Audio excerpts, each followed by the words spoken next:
अस्सलाम वालेकुम। आज फिर से आई एम एक्चुअली हियर और आज फिर से एक छोटा सा किस्सा आपके लिए लेकर आई हूँ जो एक लिखारी का है। लिखारी का ऐसे कि एक दफ़ा ये एक राइटर था काफ़ी मशहूर, जो कि एक दफ़ा अपने कमरे में अपने टेबल पे बैठा हुआ एक कागज़ पे अपने पिछले साल का हाल लिख रहा था। It was a new year और वो न्यू ईयर पे अपने पिछले साल का हाल लिखता है। 4 पॉइंट्स लिखता है उसमें क्या होते हैं। तो वो इस तरह से अपने कुछ मुश्किल हालात जो उस पर गुज़रे होते हैं, मुश्किल वक्त जो गुज़रा होता है, वो उनको बयान कर रहा होता है, अपना दुख शेयर कर रहा होता है। वो इस तरह के पहला पॉइंट लिखता है कि पिछले साल मेरा पित्ता निकल गया और इस ऑपरेशन की वजह से मुझे कई हफ्ते कई महीने जो है बिस्तर पर लगना पड़ा। काफ़ी मुश्किल टाइम रहा क्योंकि मेरी उम्र भी ज़्यादा हो रही थी। पहला पॉइंट था ये। दूसरा पॉइंट लिखता है कि पिछले साल मेरे वालिद का जो है वो इंतकाल हो गया। तीसरा पॉइंट लिखता है कि पिछले साल मेरी उम्र जो है वो 60 वर्ष से ऊपर हो गई और मुझे रिटायरमेंट मिल गई और मैं अब बिल्कुल फ्री हूँ।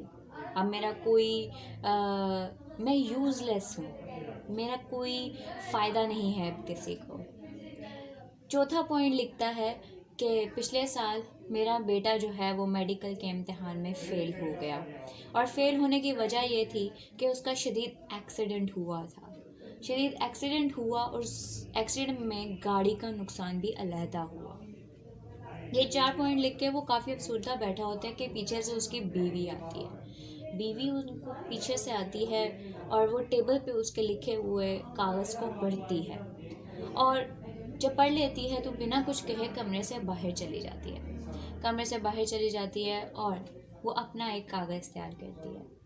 वो अपना कागज़ ऐसे तैयार करती है कि उसमें लिखती है पहला पॉइंट कि जिसमें उस लिखारी ने लिखा था कि मेरा पिता निकल गया। उसमें उसका बरअक्स पॉइंट ऑफ व्यू क्या था। उसने ये लिखा कि पिछले साल मुझे पित्ते के दर्द से निजात मिल गई, ऑपरेशन कामयाब रहा और अब मैं सेहतमंद हूँ। और दूसरा पॉइंट जो लिखारी ने लिखा था कि पिछले साल मेरे वालिद का इंतकाल हो गया, उसका पॉइंट ऑफ व्यू अब मुख्तलिफ ये लिखा कि पिछले साल मेरे वालिद मोहतरम खालिक के हकीकी से जा मिले और बिना किसी पर बोझ बने, बिना किसी तकलीफ़ के राहत के साथ इस दुनिया फ़ानी से क्या कहते हैं उसे चले गए। ये पॉइंट ऑफ व्यू था उसका। तीसरा पॉइंट जो उसने लिखारी ने लिखा था कि मुझे रिटायरमेंट मिल गई और अब मैं बिल्कुल यूज़लेस हूँ, नकारा हूँ, किसी के काम नहीं आ रहा, मेरा वक्त ज़ाया हो रहा है। तो उसकी बीवी ने इसका बरक्स पॉइंट ये लिखा कि पिछले साल मुझे रिटायरमेंट मिल गई इज़्ज़त व आबरू के साथ और अब मैं अपना वक्त ज़्यादा से ज़्यादा अपनी लिखाई को बेहतर करने में लगा सकता हूँ। और चौथा पॉइंट जो उसने लिखा था कि मेरा बेटा मेडिकल के इम्तिहान में फ़ेल हो गया जिसकी वजह एक्सीडेंट थी।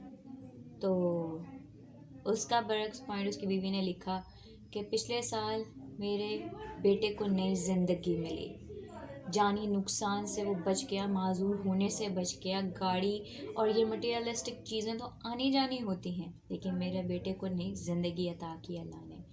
और आखिरी अलकाबात जो उस लिखारी ने लिखे हुए थे वो ये थे कि क्या बुरा साल गुज़रा। इसका बरक्स उसकी बीवी ने लिखा, अल्लाह का शुक्र है कि अल्लाह ने अपनी तमाम नेमतों बरक़ात से हमें पिछले साल नवाजा और आगे भी नवाजेगा। तो व्यूवर्स चेक करें, दो मुख्तलिफ़ लोगों के दो मुख्तलिफ़ पॉइंट ऑफ व्यूज़ होते हैं, ज़िंदगी को देखने के मुख्तलिफ़ नज़रिए होते हैं। तो क्या ही बात हो कि हम अपने मुश्किल तरीन वक्त में, बुरे तरीन वक्त में भी कुछ اچھے پوائنٹس نکال لیں، اس کے کوئی بہترین سے فیوچر پریڈکشنز کر لیں کہ یہ اس لیے بہتر ہو گیا، اس لیے بہتر ہو گیا، تو ہم نگیٹیوٹی سے، مایوسی سے بچ جائیں گے. اور جب ہم اس سے بچ جائیں گے تو ہماری زندگی کتنی خوشحال ہو جائے گی. ہم مسکرانا سیکھ لیں گے، ہم غم زدہ ہونے سے بچ جائیں گے. اور جب ہم غم زدہ ہوتے ہیں تو ہمارے ارد گرد کا ماحول بھی غم زدہ ہونے لگتا ہے. سو اس کو پازیٹیو پوائنٹ آف ویو سے اپنی لائف کو دیکھنا شروع کریں، کیونکہ اللہ جو ہے وہ ہمیشہ آپ کے ساتھ ہے، اور اس کی رحمت سے کبھی بھی مایوس نہیں ہونا چاہیے. اس نے ہر ایک چیز میں آپ کے لیے کوئی نہ کوئی اچھی چیز، بہترین چیز پوشیدہ کی ہوئی ہے. تو اس کی رضا میں راضی ہونے سے آپ کو آپ کی رضا کی چیز مل جاتی ہے. تو ہوپ فلی آپ کو یہ ویڈیو اچھی لگی ہوگی، اور اگر آپ کو یہ اچھی لگی ہے تو کائنڈلی لائک کیجیے گا، کامنٹ کیجیے گا، اور اس کو شیئر کیجیے گا. Thank you.